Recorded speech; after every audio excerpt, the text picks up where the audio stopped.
in Aghalurcher Cemetery, and the history of Aghalurcher Cemetery goes back to the mid-500s,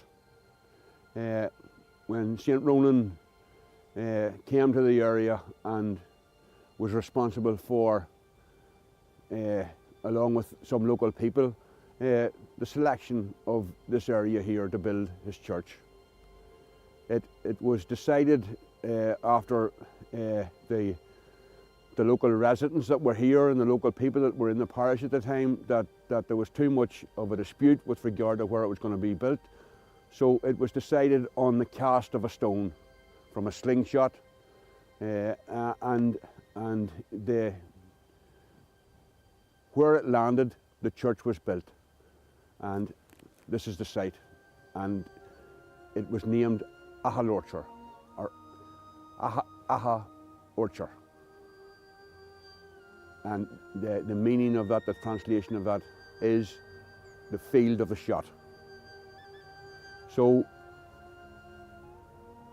they set about building the ancient church here, and in and around the church for many, many, many years people resided. They built houses in the locality here of the church, and for many generations people lived here, not in the town of Lough, but in the township or the village of Aghalurcher. It was a place where people came for retreat. People who came here came to do business with regard to the locals, the men who had trades and occupations that were in the area as well. You were 1 Irish mile from the shores of Lough Erne, and Lough Erne was the main highway into Ulster, and it was also the sites of many established churches and monasteries during that same period in time. Here was St Ronan. Ronan was a very well-known man and very well respected within the historical history of this area, and came from a very respectable and very well-known family at that time. And he set up his church on this site, and they also would have had many, many other young men who came and became monks through the teachings of St Ronan here. The history on the site tells us that this is possibly here where he's actually buried, and there are other bishops down through the years from other families who became involved within the church, particularly the Maguires in the later period, in the 1300s and right into the 1400s afterwards, where they were in control in this parish. They were the men who were the kings of the parish, and many of the children of those men who were the chieftains in the area became priests and bishops within this parish area. It brings us right through onto the period really of the plantation of Ulster in the 1600s, when the English came here and they attacked the area. They actually destroyed all the cottages and houses that were in the old village at that time of Aghalurcher, completely destroyed them. And the people in this area took sanctuary in the old church. Over 300 people were said to have went into it at the start. And in 1607, when O'Sullivan Burgh was doing his survey after the start of the plantation of Ulster, O'Sullivan Burgh came here and discovered that there was a sight to behold inside the church where only 30 people remained from the initial 300, and these people were starving. And O'Burgh and his group were giving them, were given money, and they said money was no good to them, that they wanted food, that they were actually starving, and that initially that there was 300 there, but now they'd gone to the group that was there, which was only 30. which leaves us to believe that they were there for a good few years, 3 or 4 years at that stage. That was a disastrous time for the local people at that time. The English who were here at the time, the soldiers were marauding all around here. They never came into the church. They never attacked anybody within the church grounds. Sanctuary was given to those people, but they were in a bad way. The crops was being destroyed in the local area, so there was no food for these people to eat, and they were in a bad way. The links that bring you in from that plantation time brings you into the period when lots of people came here from the border regions of Scotland and England, and those family names that came in during that plantation period still remain here in the local parish today.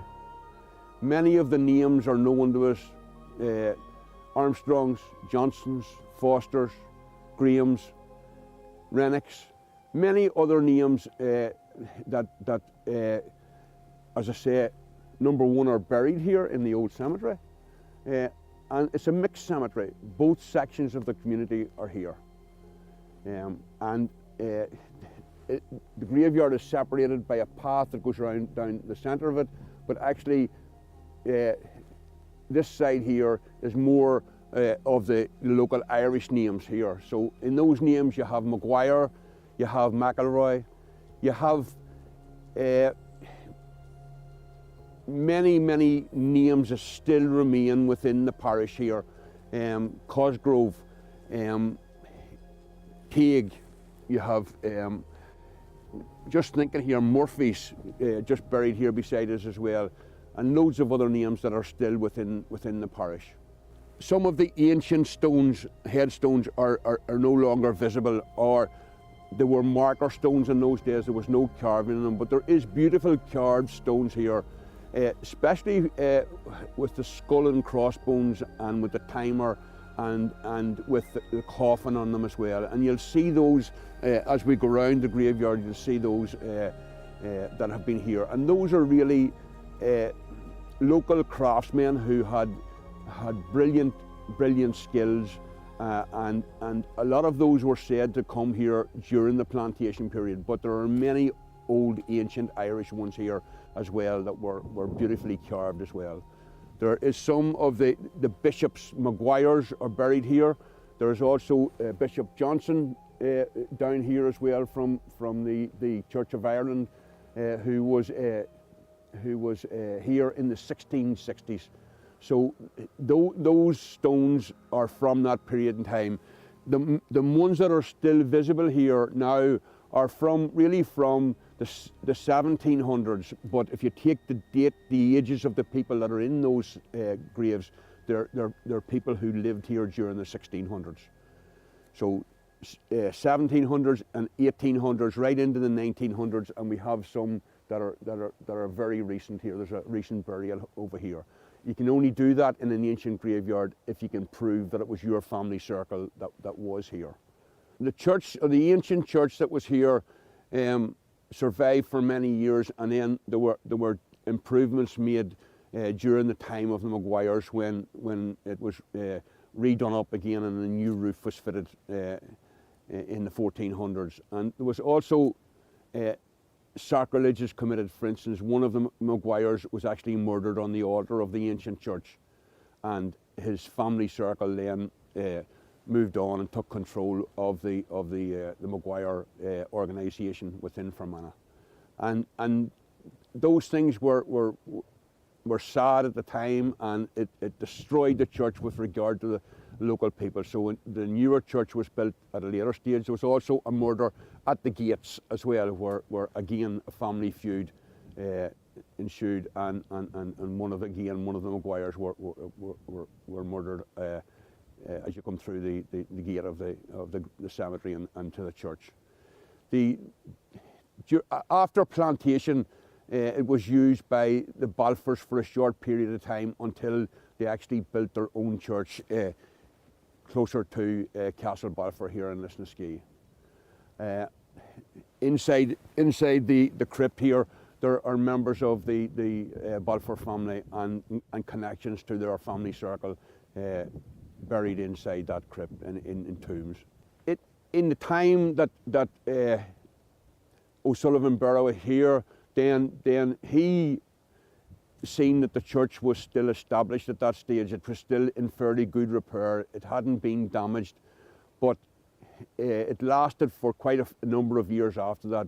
But there has been various different additions to the church down through the years. We can see various different parts of the church that are almost completely destroyed. The stone from the church itself was brought in and used for the building of the church in Lisnaskea. It also was used for the building of the arch at the gateway here as well.